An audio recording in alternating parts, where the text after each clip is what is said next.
వికారాబాద్ జిల్లాలోని Parigi municipal chairman తో పాటు 18 వార్డులను గెలిపించే వరకు నేను పరిగిలోనే ఉంటానని పరిగి ఎమ్మెల్యే రామ్మోహన్ రెడ్డి మున్సిపాలిటీ సన్నాహక సమావేశంలో తెలిపారు. ఈ కాంగ్రెస్ నాయకులు సైనికులుగా మున్సిపల్ ఎన్నికల్లో పనిచేయాలని, సర్పంచ్ ఎన్నికలలో గెలిపించిన వారిని ప్రతి వార్డులో ఇన్ఛార్జీలుగా నియమించడం జరుగుతుందన్నారు. వారం రోజుల్లో 50 కోట్ల రూపాయలతో టెండర్ల ద్వారా మున్సిపాలిటీలో అభివృద్ధి పనులు కొనసాగిస్తామని ఆయన తెలిపారు. మున్సిపల్ ఎన్నికలలో నాతో పాటు ఎమ్మెల్సీ, రాజ్యసభ సభ్యునికి ఓటు ఉంటుందని తెలిపారు. కాంగ్రెస్ నాయకులు మున్సిపల్ ఎన్నికల్లో ఐకమత్యంగా సమర్థవంతంగా పనిచేయాలని కోరారు. చేస్తున్న అభివృద్ధి కార్యక్రమాలకు ఇవన్నీ కూడా ఈ రిటర్న్ గిఫ్ట్ లాగా ప్రజలు మనకందరూ కూడా ఇచ్చారు. ఇప్పుడు మున్సిపల్ ఎన్నికలు ఉన్నాయి. మా కృష్ణ ఇక్కడనే టౌన్ అధ్యక్షుడు కూర్చుని ఉన్నాడు, పార్సాద్ పంతులు గారు ఉన్నారు, ఇక్కడ బ్లాక్ ప్రెసిడెంట్ గారు, ఇంకా చాలా మంది టౌన్ నాయకులు కూడా ఇక్కడ ఉన్నారు. ఎందుకంటే మన పరిగి రూరల్ కూడా ఇప్పుడు టౌన్ లో కలిపినాం, మనం నస్కల్ కలిపినాం, సైద్ మల్కాపూర్ కలిపినాం, అదేవిధంగా సుల్తాన్పూర్ కూడా కలిపినాం. కాబట్టి నెక్స్ట్ మనకు మున్సిపల్ ఎన్నికలే ప్రభుత్వం తొందరగా పెట్టే యోచనలో ఉన్నది. జెడ్పీటీసీ, ఎంపీటీసీ ఎన్నికలు ఇప్పుడు పెట్టే యోచనలో ప్రభుత్వం లేదు. దానికి తర్వాత వ్యూహరచన చేసి ఆలోచన చేసి ఆలోచనలో ఉంది. మున్సిపాలిటీకి మాత్రమే 2వ వారంలో ఎన్నికలు పెడుతున్నాం. కాబట్టి ఎవరు కూడా జెడ్పీటీసీల గురించి, ఎంపీల గురించి ఎక్కడ కూడా ఇప్పుడు ఆలోచన చేయాల్సిన అవసరం లేదు అన్న విషయాన్ని కూడా మీకు అందరూ కూడా స్పష్టంగా తెలియజేస్తున్నాం. అదేవిధంగా ఇక్కడ ఎవరైతే మనకు గెలిచిన సర్పంచులు, గెలిపించిన పెద్ద మనుషులు చాలా మంది ఉన్నారు. ఇక్కడ ముందు శేషారెడ్డి లాంటి వాళ్ళు వాళ్ళ గ్రామంలో ఒక 5,000 జనాభా ఉంటే యునానిమస్ గా సర్పంచ్ కావడానికి క్రియాశీలంగా వహించినటువంటి పెద్దలు చాలా మంది ఇక్కడ ఉన్నారు. ఇలాంటి వాళ్ళంతా కూడా నేను మున్సిపల్ ఎన్నికల లోపల డ్యూటీస్ చేయబోతున్నాను. ఆల్రెడీ నిన్న పంతులకు చెప్పినాను, కృష్ణకు చెప్పినాను.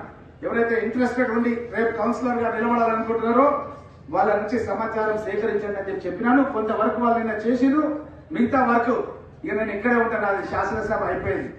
మన పరిగి మున్సిపాలిటీలో మున్సిపల్ చైర్మన్ గెలిపించే వరకు పరిగి ఇచ్చిపెట్టే లేదు అన్న విషయాన్ని కూడా మీకు అందరూ కూడా తెలియజేస్తూ, అదేవిధంగా గెలిచిన వాళ్ళను, గెలిపించిన వాళ్ళను ఇతర మండలాల వాళ్ళందరూ కూడా డ్యూటీలు వేస్తాం. మీరంతా కూడా వచ్చి వార్డులలో ప్రచారం చేయాలి, ఇంటింటికి తిరిగి మన సోదరులను కౌన్సిలర్ గా 18 మంది కౌన్సిలర్ గా గెలిపించాలన్న విషయాన్ని కూడా మీకు అందరు కూడా తెలియజేస్తూ, అదే విధంగా మనకు మీకు అందరూ తెలుసు కోఆప్షన్ కింద కూడా మనకు ఉంటారు. నేను కూడా ఓటేసేది ఉంటుంది. ఎమ్మెల్సీగా కూడా ఓటేపిస్తాం ఇక్కడ తీసుకొచ్చి, అదేవిధంగా రాజ్యసభ సభ్యులు కూడా తీసుకొస్తాం. కాబట్టి నేను చెప్తున్నా, మన టౌన్ లో ఎవరు కూడా బెదరవద్దు, ఏదో గట్టిగా మాట్లాడాలి. నాకేమి ఇన్ఫర్మేషన్ వస్తుందంటే ఏదో వెతుపెత్తగా మాట్లాడుతున్నారని అంటే కాదు. జెండా మనం ఎగిరేస్తున్నాం. ఎగిరేది కాంగ్రెస్ పార్టీ జెండా మున్సిపాలిటీలో పరిగిలో అన్న విషయాన్ని మీరు గట్టిగా ప్రచారం చేయాలని ఇక్కడ ఉన్నటువంటి నాయకులకు అందరూ కూడా తెలియజేస్తూ, ఇంకొక 2-3 రోజులు టైం ఉంది. ఎక్కడైనా వార్డులలో అక్కడికిక్కడ తప్పులు కనుక దొరికి ఏమైనా చేంజెస్ ఉన్నా ఏమున్నా సరే అవన్నీ కూడా మనం చేంజ్ చేసుకోవడానికి అవకాశం కల్పించారు.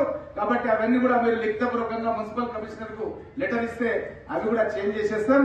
అదే విధంగా ఇంకా కొన్ని పనులు కూడా మనకు టెండర్స్ పిలిచిర్రు మన మున్సిపల్ లోపల. ఈ వారం 15 రోజులలో దగ్గర ఒక 40-50 కోట్లై కొత్త రోడ్లై కూడా శాంక్షన్స్ కూడా గతంలో ఏదైతే మనం శాంక్షన్ తీసుకునే టెండర్లు పిలిపించేసి ఆ పనులు కూడా ప్రారంభిస్తామన్న విషయాన్ని కూడా మీకు అందరూ కూడా టౌన్ లో ఉన్నటువంటి నాయకులకు అందరూ కూడా తెలియజేస్తూ, ఈ విధంగా అభివృద్ధి కార్యక్రమం తీసుకెళ్తూ గత ప్రభుత్వం వదిలేసినటువంటి ఇళ్లను కూడా టౌన్ లో ఉన్నటువంటి పేద వర్గాల వాళ్లకు మన టౌన్ కాంగ్రెస్ నాయకులు మీరు అందరూ కలిసి ఎంపిక చేసిస్తే వాళ్ళకి ఆ ఇళ్లు కూడా కేటాయించే బాధ్యత నా మీదనే ఉంటది.